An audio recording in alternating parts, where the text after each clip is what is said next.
Alright, well hello, it's the Ground Sloth for another Xavier guide video, part 16. Ooh, that's a lot. That's a lot of videos. I tried to cover a topic at a time and not overload people with a long video. No more than 15 minutes, I promise, and it has been that way, thankfully. Hopefully you learned a lot about the game mechanics and such, and gives you a deeper understanding of the game and also the character I'm talking about. Hopefully you can take what you learn here and apply it to your sort of Convallaria experience. We are going to talk about gear now. So we covered the character, okay? We're going to talk about gear.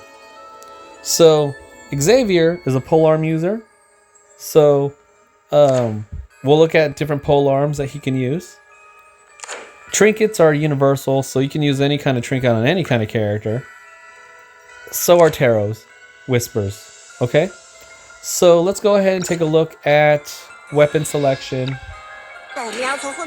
You can do this by going to exchange, memory crystal, and just kind of viewing the legendary gear here.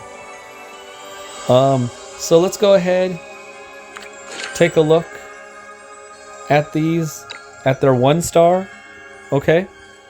So first up is the Doomsday Scythe, okay?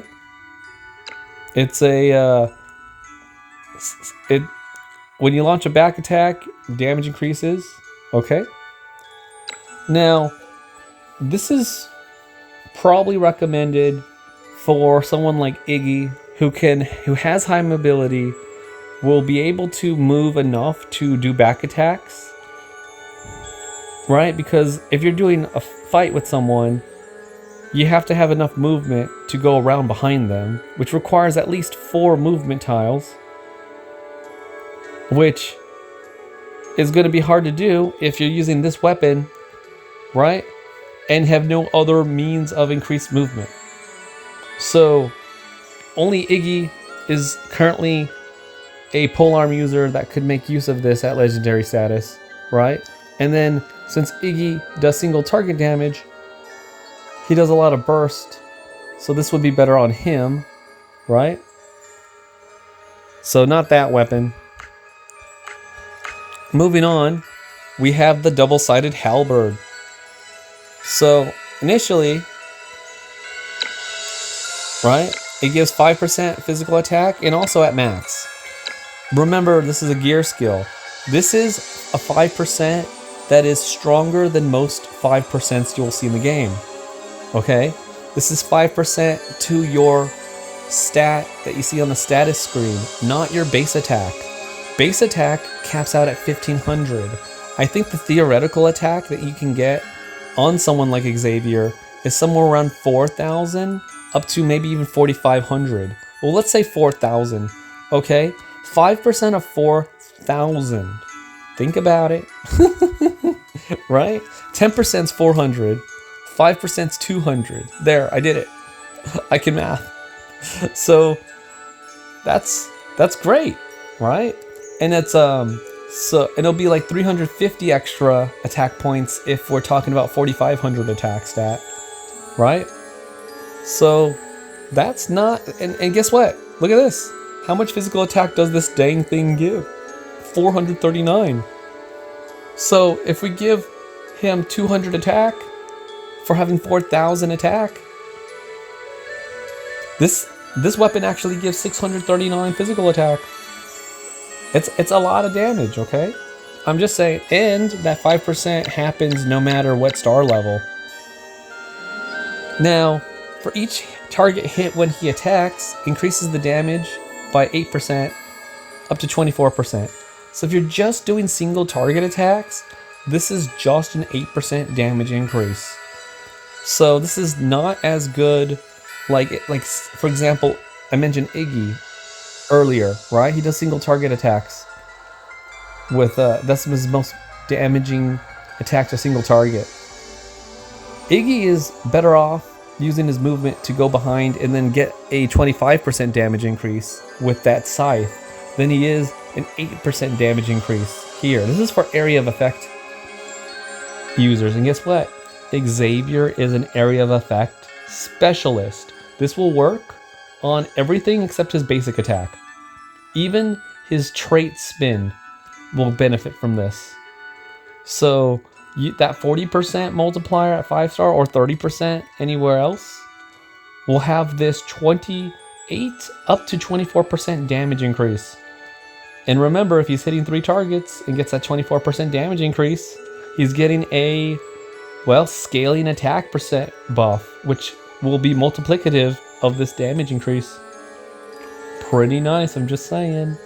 Okay. This can also be used in tandem with a specific Tarot Whisper I'll go over later. Let's take a look at another. We're looking at all the spears, all the pole arms. Halberd, Pendant Halberd. Increases his HP. Okay. Goes up to 10%, starts at 2. But the other effect is unchanged. Before you take a single target attack, you get a 10% attack bonus to your attack and defense. So, I mean, this isn't the worst thing in the world, right? I would say this is more for a sort of sustained lifesteal Xavier, where if you have too much lifesteal, you can overcap and overheal, right?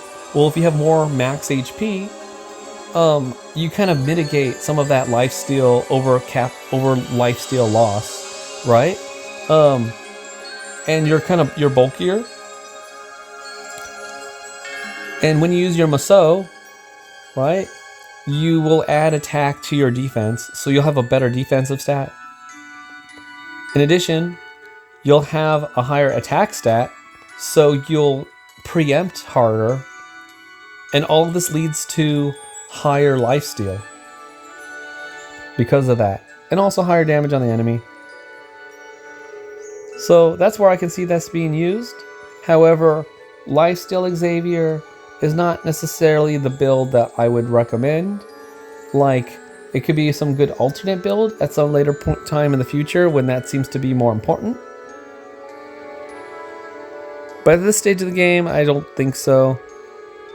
But it's there, right? One thing I want to do in terms of making a guide to a character is say, only do it this way, and the other ways, you'll never do it, right? So, in case it ever becomes a viable option, at least you know that information. Skeleton Spear. Increase physical attack by 10%.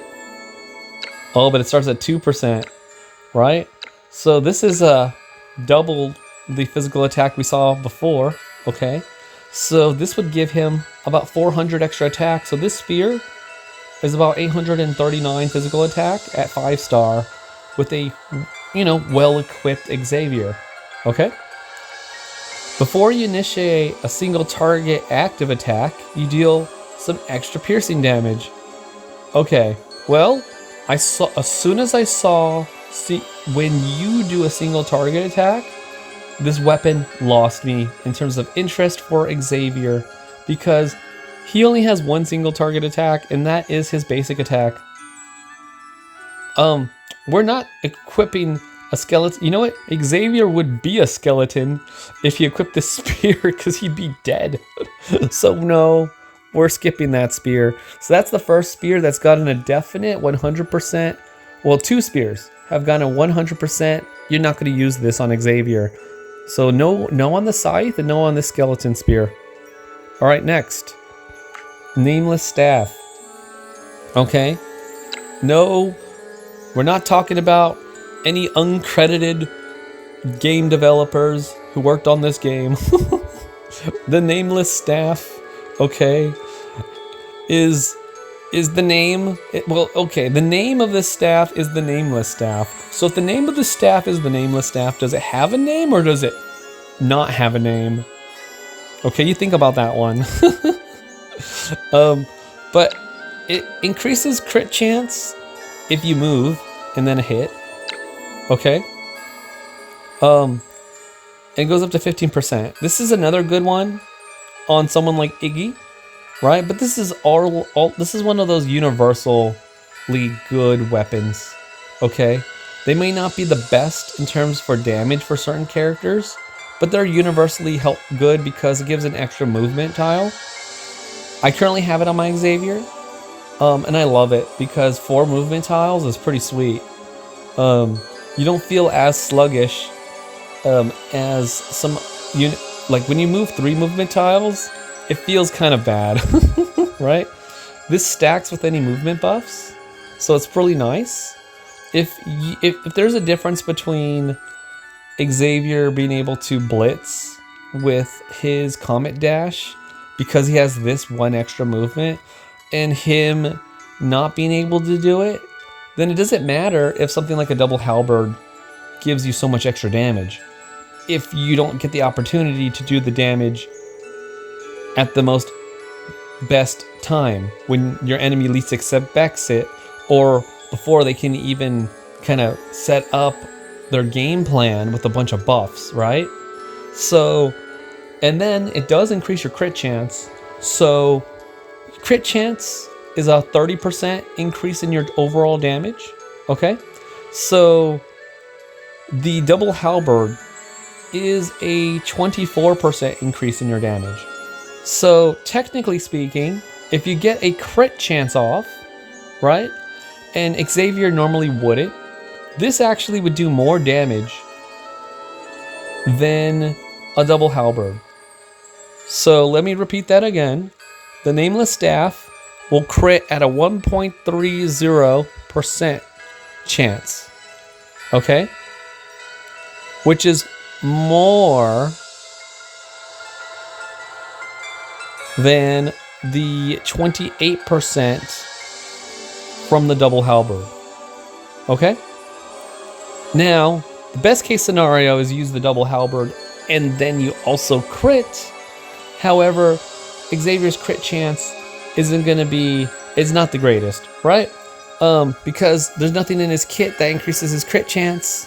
He's not an alacrity unit, so he doesn't get any auras that increase his crit chance.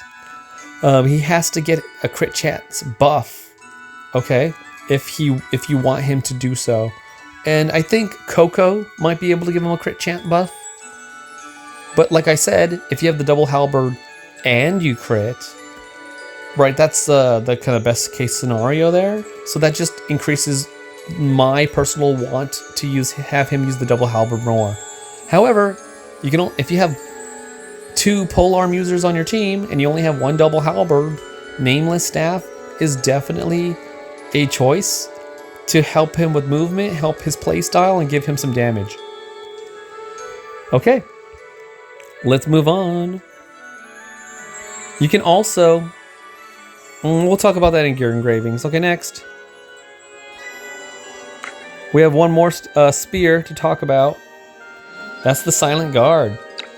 It increases your defense by 10% up to 30% at 5-star when you're actively attacked. So let's think about the scenario when Xavier's attacked.